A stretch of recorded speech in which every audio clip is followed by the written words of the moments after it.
যে ঐতিহ্যবাহী মরিচের পিঠা রেসিপি।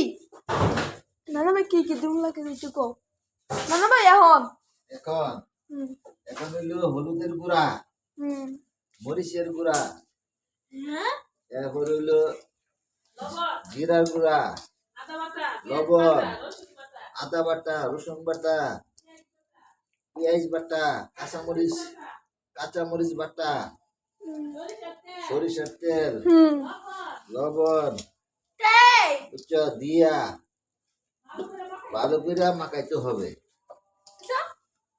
ভালো করে মাখায়া আমার লাগে চালান পরে হইলো গুঁড়ার সাথে ভালো করে মিশ্রণ করতে হবে। এবং তুই আপাতত ধনিয়া পাতা কি আগে কইছস না একটা আরে আমি যে করছি চুপ তো ব্যাড আছে আটকিদা কোনা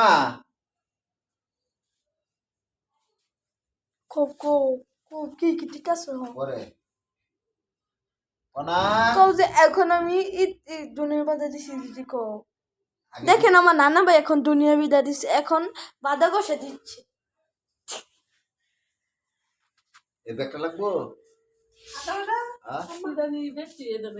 মাম্মা ডাক্তার সিয়া কই গেল একবার ধনিয়া পাতা, আতা পাতা, ধনিয়া পাতা, হ্যাঁ আগের গুলি হয়েছে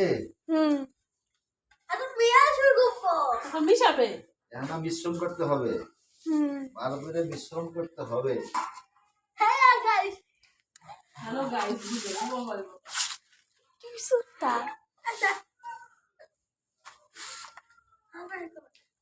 এই দেখেন আটা, চালের গুঁড়া, গরম পানি সব আছে।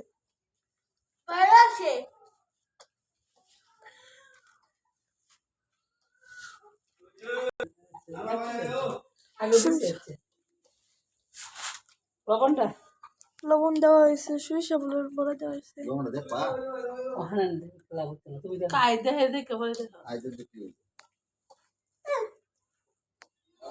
কেন আবার তেলের দিয়ে মিশ্রণ করা হচ্ছে। এখন দেখুন ই দিচ্ছে, এখন আমাদের চালের গুঁড়া লুকিয়ে দিয়ে দিচ্ছে। এখন দিয়ে দিচ্ছে, এখন এটা মিশ্রণ করা হবে।